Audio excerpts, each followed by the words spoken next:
So today, our travels take us up to north of the Indiana line into southern Michigan, to a first town called Coldwater, Michigan, just southeast of Coldwater, Michigan, back a long dirt or gravel road along a creek. We'll find a home there, a beautiful home that has a few hounds out back. And really excited to be able to sit down with this gentleman. I've known him for several years, have made several trips up there on different occasions, and to take a little hunt with him. And most of the time, when you pull into his driveway, you're going to find a little puppy running loose somewhere or a young dog penned up or tied up out back. So, Larry, I want to say welcome. Thank you, Steve. So, Larry, I got to ask you, I'm excited to have you on. And before we get started, I would love for you to share with the listeners a little bit of who you are, and, a little bit about your family and where you've called home all these years. Well, to begin with, I was born and raised up here in Coldwater, Michigan. And how I got started, unfortunately, with these blue ticks was when I was very, very young. And I used to go with my uncles. I had two of them. One had blue ticks. The other one had anything that would run a coon. But they used to carry me on their shoulders. That's how young I was. I used to pretend I had barrels and boxes and chains, and I used to pretend when I was very little that I had all kinds of hunting dogs, coon dogs, fox dogs, rabbit dogs, bird dogs, but I never got one until I was about 14 years old. Yeah, I got my first blue tick when I was about 15, and it was a female, and I got her from a dog jockey. And back in that time, this guy used to have a trailer with dog boxes, and he'd go down to Kenton, Ohio, and he'd take 15, 20 dogs. And that was a big thing back in those days, and which I was just eating it up. But she wasn't the best. And then I ended up getting a grade male blue tick. He had no mouth on him, but he would treat coon. And I ended up giving him to my two cousins. Maybe some of you can remember Jack and Brian Wages. And I got them started coon hunting. And then it just went from there, one to another one. And until I got a little knowledge behind my belt. And I went through a lot of dogs, a lot of pups before a coon dog.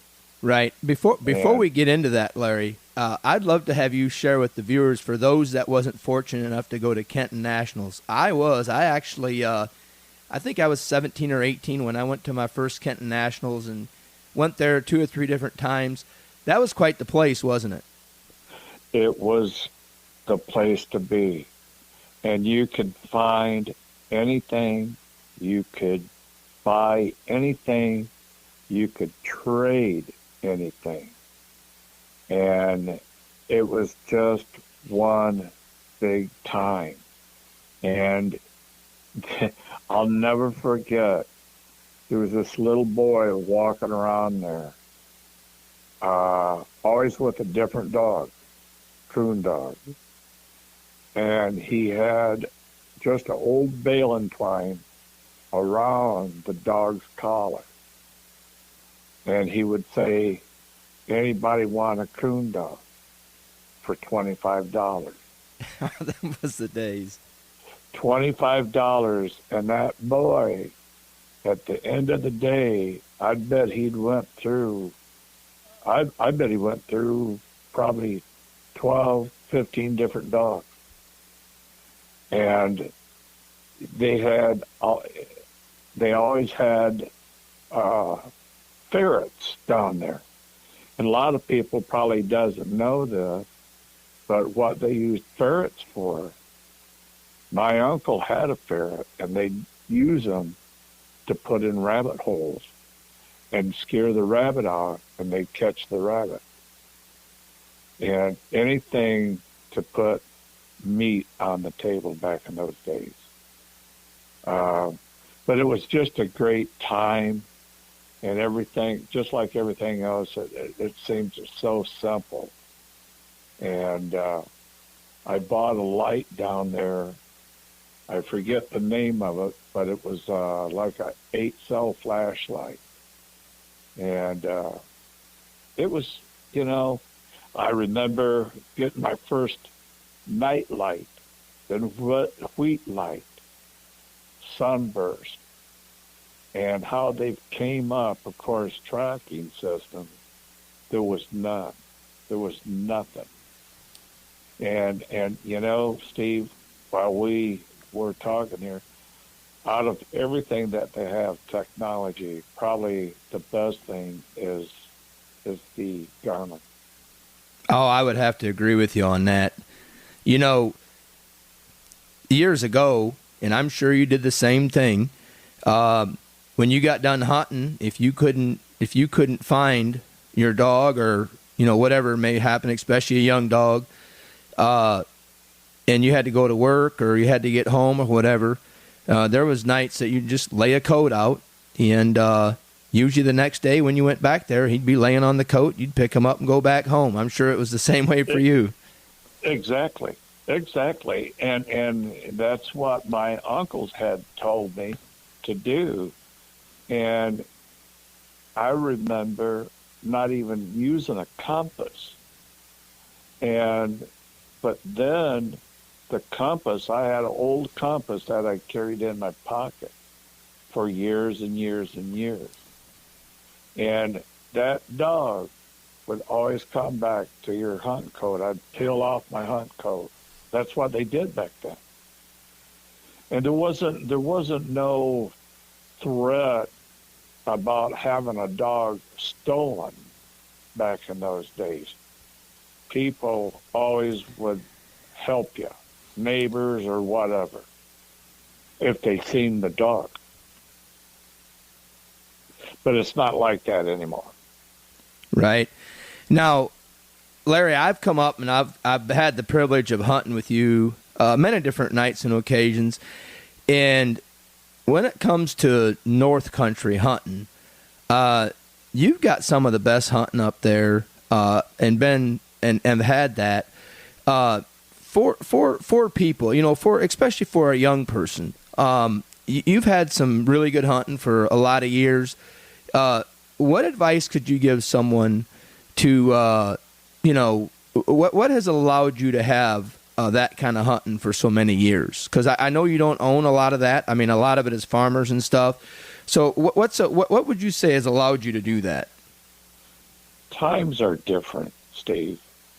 We all know this. And, the people were closer. The neighbors, they would help one another. They'd have little get-togethers.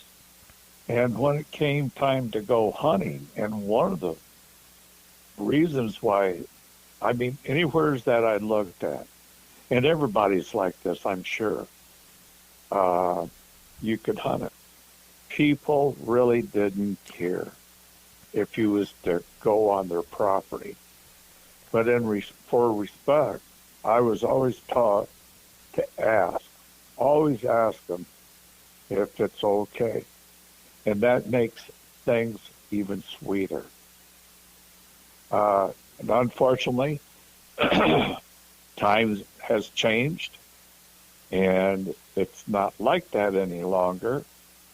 But we do what we can do with it. And we have to be thankful for what the good Lord has given us. Absolutely. and to see.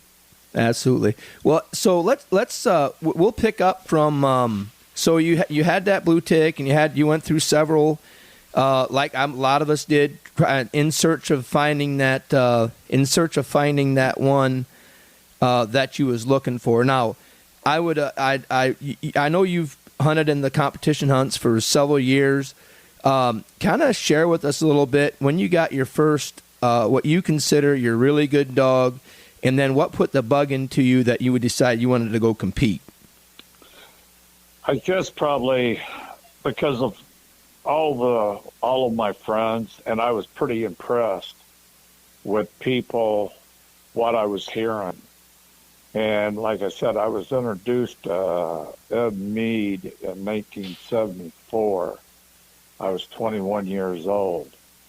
And more people back in those days, they all hunted in competition.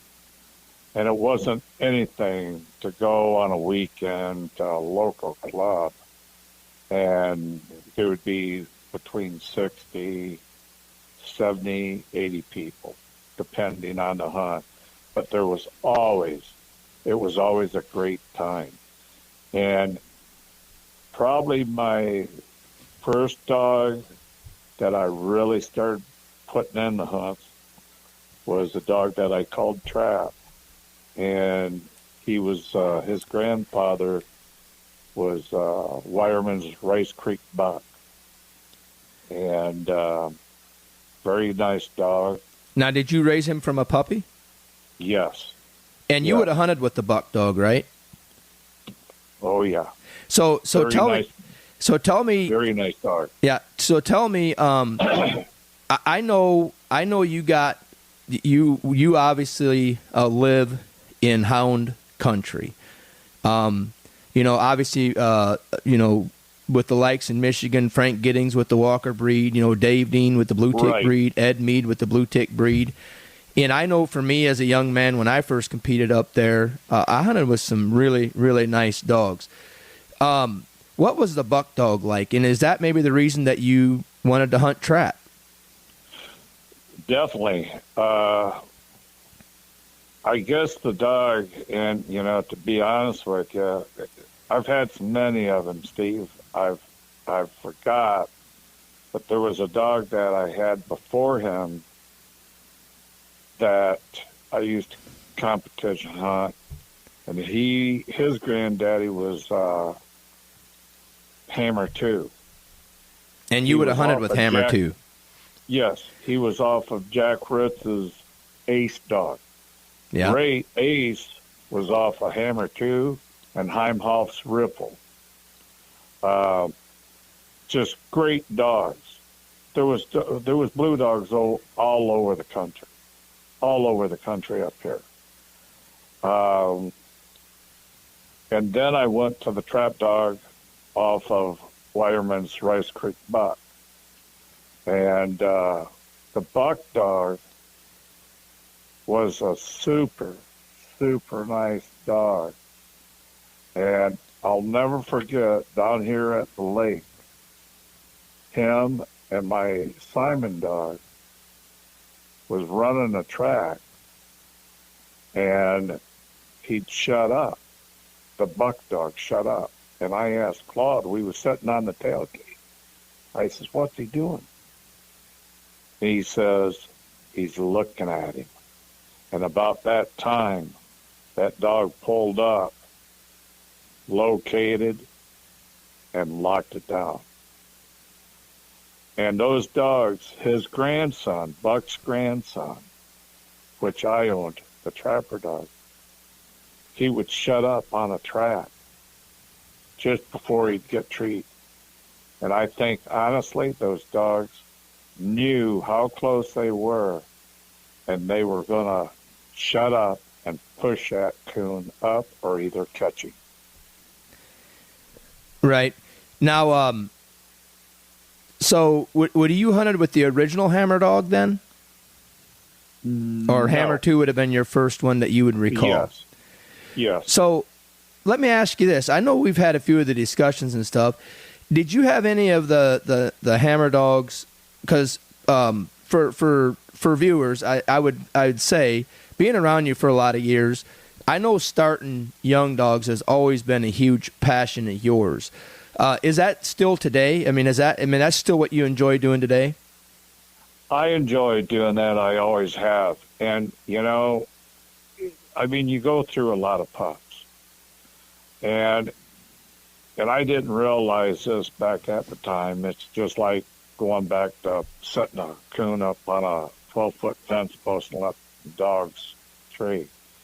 What we have to do or should do, and I think a lot more young people knows this now, is you try to look for natural ability. You shouldn't have to train. And don't get me wrong, training is a part of handling them, taking them out, and watching them. If you watch them as puppies, being puppies, you can learn so much. Natural ability. Even if it's a bug on the ground, a butterfly flying around and lighting up on the side of the fence or a building. That is all good traits. And I think we have improved in all breeds, all of us. And I think that we're more educated. If you look at natural ability, it's going to make it more fun, and it's going to make it more easier. And there's people talks like there's been a lot of stuff taken out of these dogs, which but it's a whole completely different ball game. Competition, and God knows you're right into that, and you've done well. For instance, some older people that hunt, they want all the dogs still to pack. When one gets treed, they all end up treed on the same tree. It's not like that any longer. If you're going to competition hunt. And me, even when I go out, I'm only going to take one dog. Unless it's with a bunch of us, like when we all get together and have a good time. We each have a dog. But those dogs, most of the time, they're going to be by themselves, aren't they, Steve? Oh, yeah. And, the ones that aren't, we've talked about this before, the ones that aren't, a lot of them are made that way too, Oh, yeah. So going back to, so you hunted with how many of we'll do a little on this. So you hunted with Hammer 2. I know you said you hunted with Hammer 3. Just for the viewers, what was probably your favorite Hammer dog that you hunted with that you liked? Well, 4 got killed early when he was young. Myself, I liked Hammer 5. Now, did you rate it? Did you raised one of them or started one of them? Is that right? I'd had a bunch of them, Steve, to tell you the truth. Right. But my favorite out of those dogs, Hammer 2 was the dog. And if anybody knows the little village over here, Homer, Michigan, there was a blue tick tied up probably to 90% of the houses around there. And they were all off of Hammer 2. What made him stand out? Back then, of course, you was young. What was it that started that phenomenon with him? I think just because he was the real deal. The real deal. And then Terry Warson, there was a guy by Terry Warson, and I'm sure that you remember him, had a dog called Trapper, Warson's Trapper. Yeah. What was he like? And nice dog. And I didn't see this, but I'd always heard from the older guys that when Terry was from Homer over there, Terry had that dog in a pen with 2 females that was in heat. He gets up, and back then they just put him in the pen with one another and left him. The next morning, Trapper was out of the pen. And nice old friend of mine told me, one of them told me the story was Roger Heimhoff. And he was from over there. And he owned the Ripple female, which was a real classy, nice dog. But Trapper was on the St. Joe River. The next morning they heard him treeing. And so my point is, here's a dog that does his business with females and still in the same pen, but he still had the desire to go hunting and climb over the fence and get treed. Even with a female in heat next to him? In the same pen. In the same pen. Isn't that something? Yeah. Yeah. The desire, that's the desire. But I think, Dave made a big mark in the coonhound world. And there's always going to be people, discredit or credit. That's just human. But overall, the man made the mark. And it's just like all of them. Everyone. They're all because they were so into it. They put the work in. They put the work in. It's just like a carpenter. They had pride in their work. And when they left, it was done right. It's the same thing as these coon dogs. Absolutely. They took pride. There was more pride back in those days. And I'm not saying we don't have that now, but they were more dead serious. And they sure wasn't making a lot of money off of it either. Right, absolutely. So moving forward, so in 1974, you would have met Ed. And, of course, for those viewers that don't know, he's the one that started the jet line. And the original jet, what was he off of, Larry? I can't remember what the old jet dog was, to tell you the truth. He was a fine hound. Everybody that was back in that time knew of the dog, but that's what got Ed started.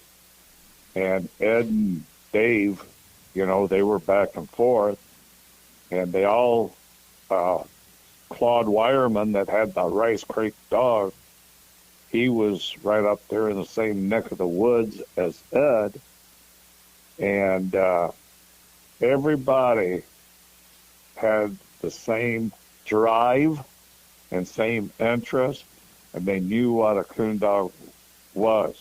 They were all houndsmen, and that means a lot.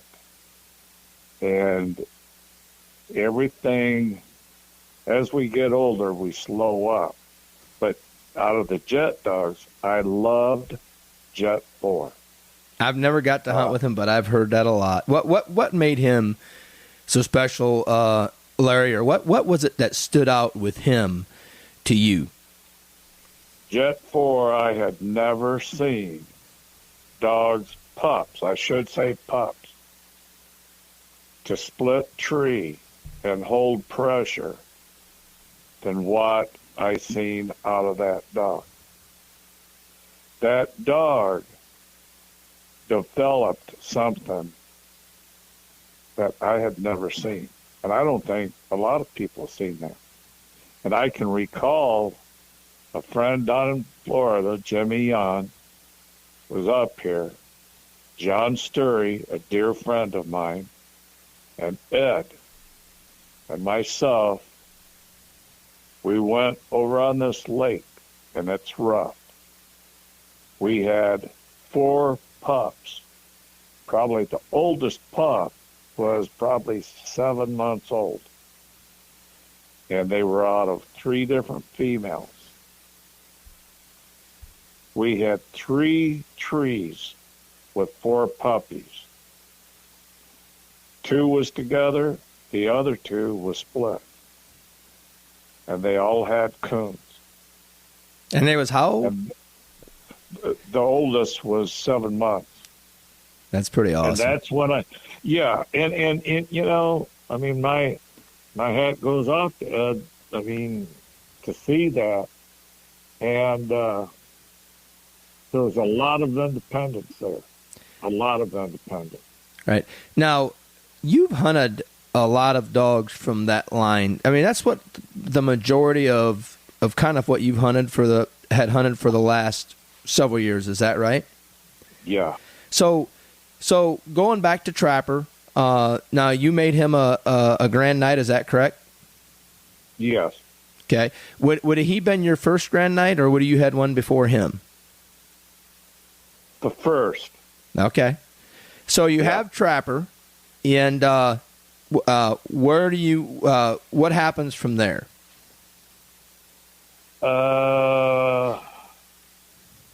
You know, Trapper was my first. I mean, this dog, he was one heck of a layup dog. And I'm not talking about one layup a night. I'm talking, I recall it was 8 trees that the coons were all balled up. And that's how he hunted. Ed always said he was kind of silent, but he was silent if coon wasn't down on the ground. If they was on the ground, would he open good? Oh, yeah. Oh, yeah. But then, and like you mentioned, and you know, people that knows me, they know the deal. But yeah, I'd hunted, Ed and I, we had owned dogs over the years together, and I'd had jet dogs almost the whole time. And when I don't know how to say this, but, and not to hurt anybody, but we, over the years, and you kind of mentioned about back when old Hammer 2, why people had all of these dogs. And Dave Dean was very active back then. As we get older, there's fewer things that we can do, unfortunately. But I couldn't find, and I know that people would throw stones at me, but I guess I was real particular. But you, like I mentioned earlier, you want to look at stuff natural. And if it's natural, it's going to be easier for everybody. It's going to make it more fun. But when I seen Big Country, I'll never forget, and I've told the story to so many people. Hang on, Larry, we'll get into that in just a second, Okay. if you don't mind. So you go from Trapper, and then you had a dog called Sonny at one time too. Is that right? Sonny was Trap's daddy. Okay, Sonny would have been Trap's daddy. So he would have been kind of the one, and then Trapper come along, and then then I know you've had some really good females over the years, hunted with them. What share with us a little bit on them and how you got them and how that went. Well, I had different females. One was the old Bell female, Ed and I. We had owned her together, and she was awful Jet 4 and Sioux Valley Fly, the old fly female. The one that Larry Stark would have had. Yes. Man, yeah. I tell you what, that's a blast of the past. Larry, have you talked to Larry lately? I mean, I haven't seen Larry probably in probably about 3 years down at Automotive. You know, sometime if Larry would ever make a trip back up through there, I would love to get you and Larry and John Sterry and sit down and I can guarantee you they could share some stories. Oh, definitely. Yeah, John and Larry, of course, they were, they owned Sioux Valley Fly 3 halves, Right. And I'll never forget, I took John up to Meade, and John picked her up as a puppy. And we called her Debbie. And then Larry, and that female I can still remember, Steve, when she was born, April 1st. That following October, I had my old Simon dog, and John's brother was with us, Joe Sturry, and he had a English dog, was a nice hound, out of Larry Wilcox's bingo dog. And that puppy was to the left. The two older dogs, they were running the track, working the track.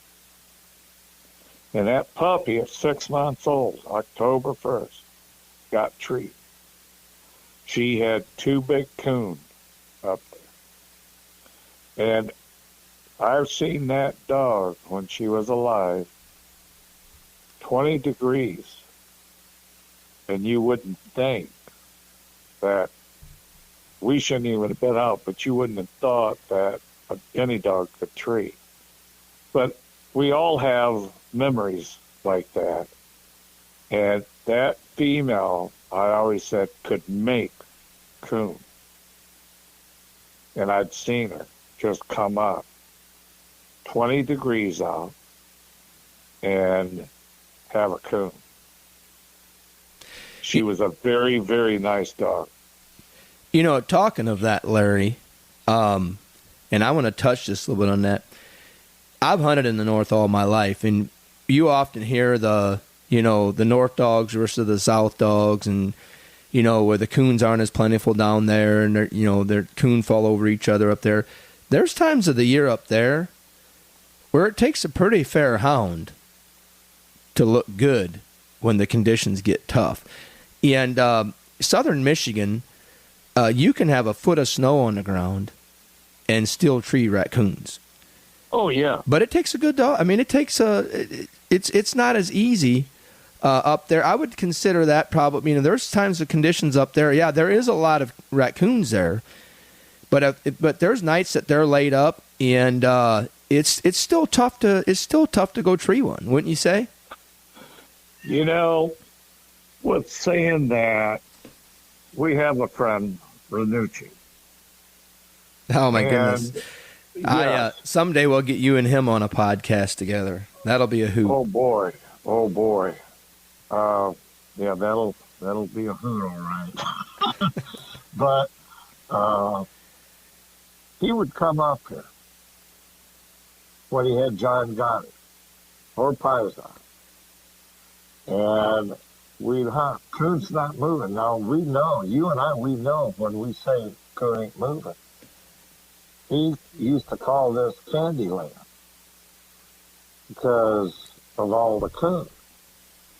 Well, what's happening out there? We're falling asleep, can't tree a coon. And old Gotti or Python at the time would be out there, and from one section to the next. And he finally would get treed, and it'd be a den. And he would come up, Mark would come up, well, you must have something wrong rabies or distemper, killing all your coon. And then the next night, we'd go out, there's coon all over the place. I says, well, what happened to the distemper? Oh, I can tell you, there's nothing more frustrating when you know that you have that they're there, and you're hunting, and you struggle to tree, struggle to tree two of them, and you know that they're there. It's just sometimes they're not moving, they're not out. The conditions are just not right for it. Oh yeah, and coon. I seen this morning when I was out. It was 8:30. Across the field, it was a bean field. These beans are probably maybe 6 inches, 5, 6 inches tall. You know what was out there going towards the woods was a big raccoon. That's nothing. We know this. Right. I mean, and what I've been hearing is lately here, coon's moving early for the last good 3 weeks. And we get out right at dark, and we're striking old tracks. But anyways, we have a lot of coon around us, the Indiana area where you live, Steve, Angola, LaGrange, Indiana, Ohio, up here in Michigan, we got buku coon. But it doesn't mean that they're going to run every night. And right. Why? Here's the question. Why is it? We've all been out, and coon's running good. 11 o'clock, it's just like somebody turned the switch off. I'm telling you, it's crazy. Buy a coon. Yeah. So none of us, we can talk and everything else. And, I've done this for 54 years. I still don't understand it. Why? Right. Well, it's just, it's part of game. It's what makes it fun, for sure. Yeah. So you have the bell female, and then I believe I remember, me personally, the very first dog that I think I remember hunting with you. It may have been her, but I know you had a female behind her. Did you have a female between her and Brandy, or would Brandy been your next one? Oh boy, I had. Steve, I've had so many. I had one off of Pison, and then I had Brandy. Brandy was off of Jet 6. I had a little female queen that I got from Richie there, Klein, and she went back. She was off of Steve Gullett's male dog. Right. And, boy, yeah. I've got a lot of dogs. I know you started a lot of young dogs that you ended up selling them. It seemed like when you got one that was pretty decent, when they started treeing consistently and doing a job, you was looking for something young. Why don't you share with them? I mean, what's some of the ones that maybe that you had started and then maybe, sold or moved on? I know that I believe that you had told me that you had started bingo. Is that correct? John Sterry, there was 2 males in that litter. There was the bingo dog that my son, as a child, named him. And I sold him to John Sterry. And I kept the other one. They were both, John and I, would take those 2 brother litter mates out just before dark. You could cut them loose, and they would have been maybe 3-4 months. And it's no joke. And they would go their separate ways, and they would get struck, and they would get free. that's what natural is all about right there. Right. Ability to do this and want to do it, Steve. And it was just great memories. I love messing with pups as long as you can see that they're progressing. And I'm not saying just because they don't start early. I've kind of got off of that than how I used to be. But if it's there, you can see it when Right. they're little. Right. And don't push them. And I'm not saying just because they don't start until they're 8, 9 months old, that's not going to have any effect on their ability or capability of being a great hound. Absolutely. You know, over the years, I've had some of them start early and never really progressed. You know, maybe at 13, 14 months old, that was as good as they ever got. And I've had other ones that have started a little bit later, and it just seemed like with time they just got better and better. But I tell you, I am a firm belief, same thing as, you know, natural. I've always felt that natural ability reproduces natural ability. Exactly. So going forward, what have you got currently that you're hunting, and you know, how did you come about? How did that come about? Okay, I have my champ dog, and I own half, which you know her, Queen, and Derek Bryan owns half of her down in Portland, Indiana. And those dogs are off of Big Country. You know that. Yeah, and what was the mother to them? The mother was my old honey female. She was off of Jeff Thames' female, Lucy. Lucy was off of Hillbilly and Tree Slamming Lady. Yep. Okay? And then her daddy, Honey's daddy, was All-Train Boomer, which Chris Poole down in Georgia owned. And I'd made that cross, so this is how I can remember how he was bred. He was off of Dancer, Taylor's Dancer dog, and my old Brandy. Brandy was off of Jet 6 and Apple's Jill female.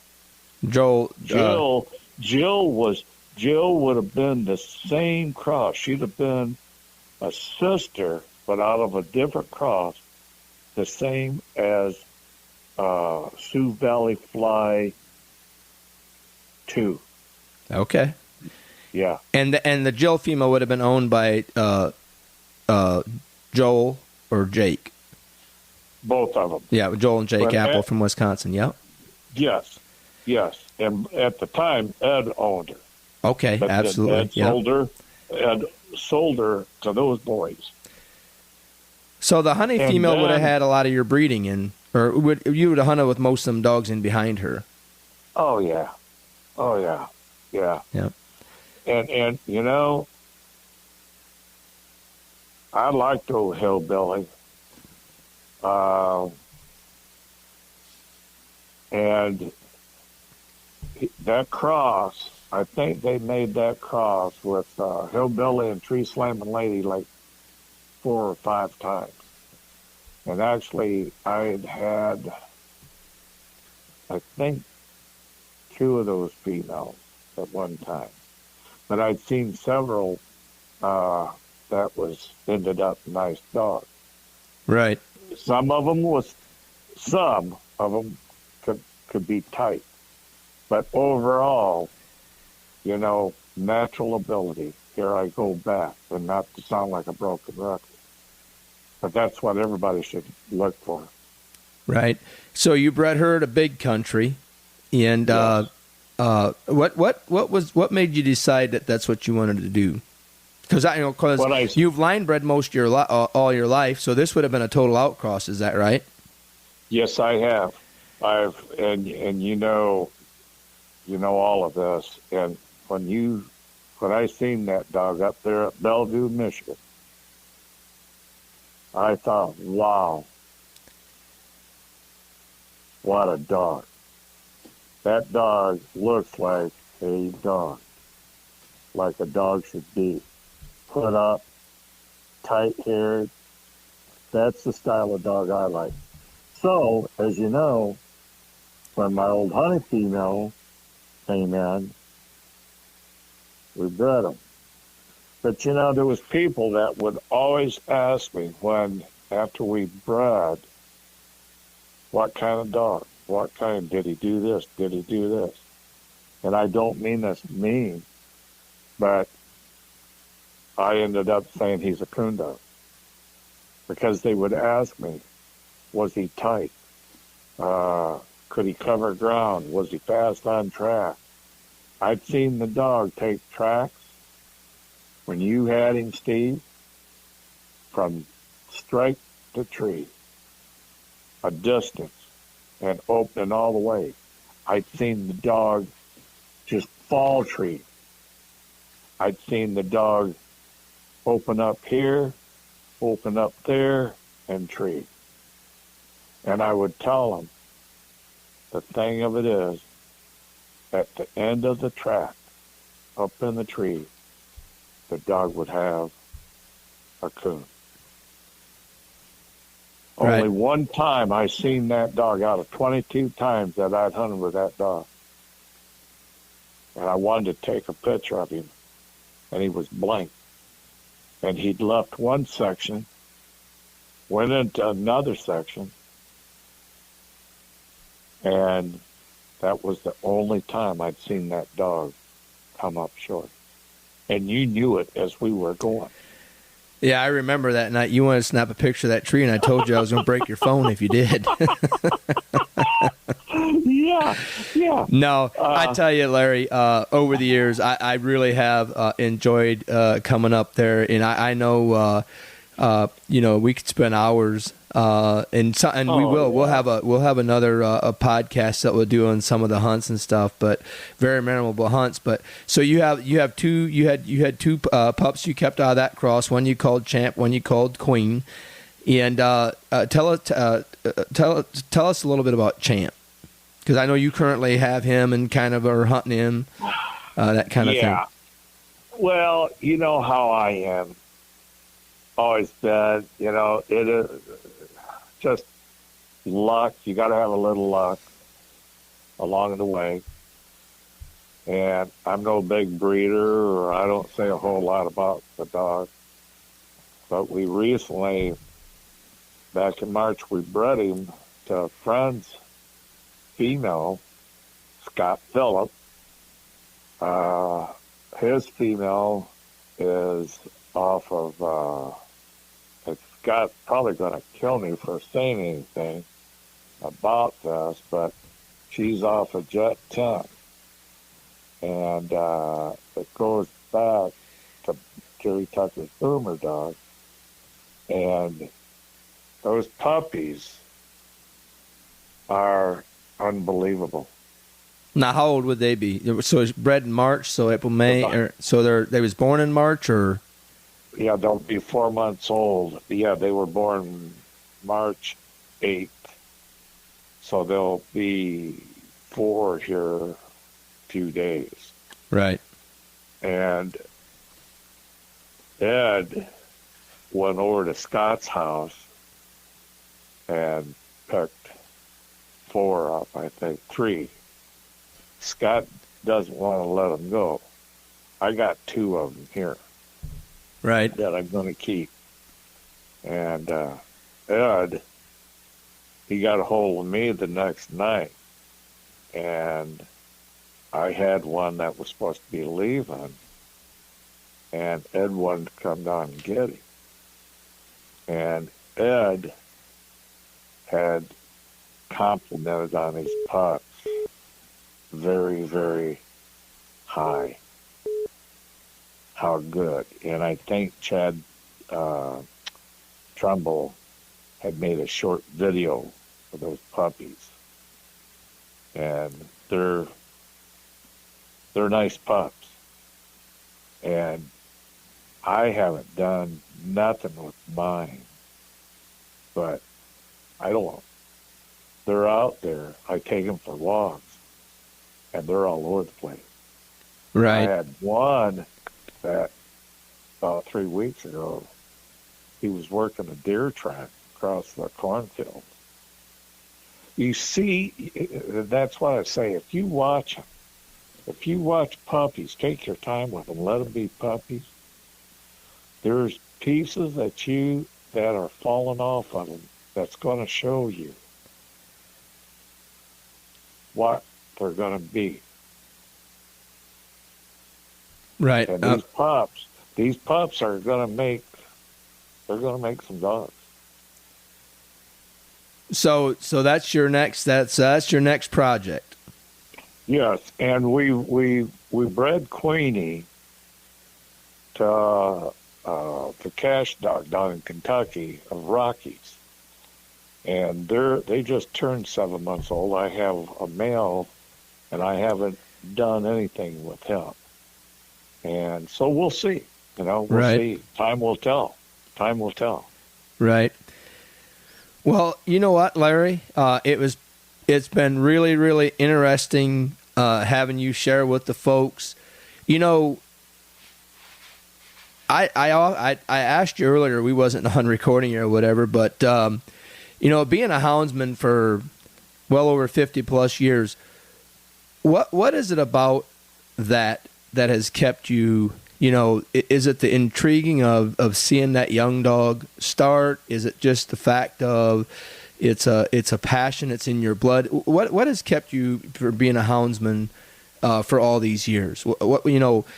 Obviously, from you sharing with us, it's not the competitive side, because I believe that you would hunt regardless if the competition hunts was going on or not.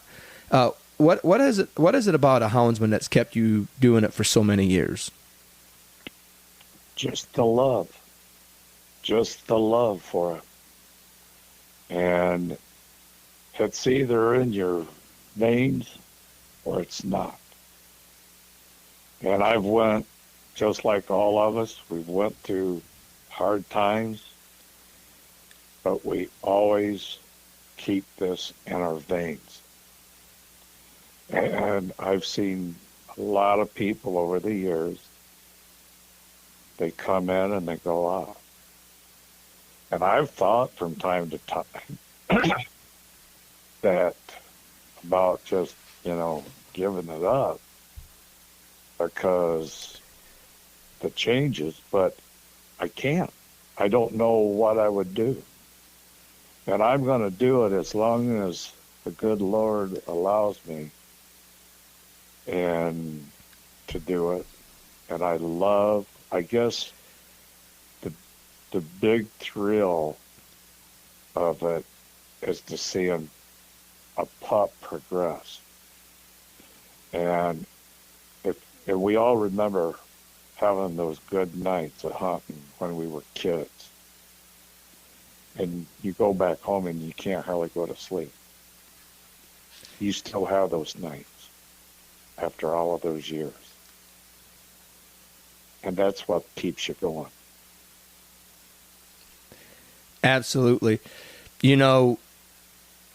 That part of it, and Larry, it puts people, you meet so many good people over the years through this sport. Yeah. There's been dogs that I've sold, and I've regretted it, selling them. But you know what I've gained out of it? Something that's priceless, and that is dear, dear friends. And I have a friend, Sparky, that comes to my first thought. I sold him a female, and I wish I hadn't. Right. But I think we've all done that before time or two. We've all done that. But what a friendship that I gained out of it. Right. Absolutely. And that's the important thing. And, we've seen good times of hunting where we could, like we mentioned earlier, where it was almost anywhere you wanted to hunt. Yeah. And it's not like that now. But you know what? I appreciate that time that I had that was like that so much. And I will never forget it. Right. Right. And it's just like what we're doing now. We're talking about all of this stuff. So that's the whole thing right there, to be able to talk about it. Memories. And memories. Yeah. What about, Larry, before we close here, any advice to a younger person coming into,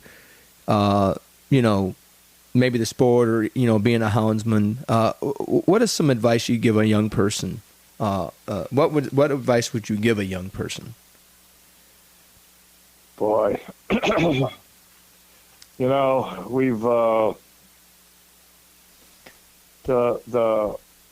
if any older person has the opportunity, I'm going to call it, of a young boy or girl wanting to get into the coon hunting, just treat them right, and I'd rather give a younger person a very nice dog, something that you can afford to give them a break on, because that's what keeps the sport, and it's going to get tougher, I think, to keep them into this sport. And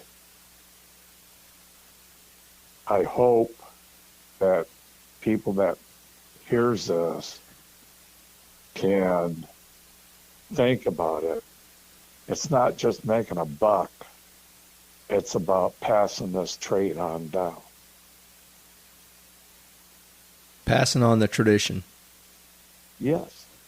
Yes. Well, I think we can both attest to it's kept us out of a lot of trouble over the years. Oh, yeah. Yes, definitely. Most definitely. Absolutely. And these youth hunts, I think those are great. Those youth hunts are great. This is what keeps it going, hopefully. Well, I know what it was like for me when I won that first trophy. Oh, yeah. And, I don't even remember. It may have been 7th or 8th or whatever it was.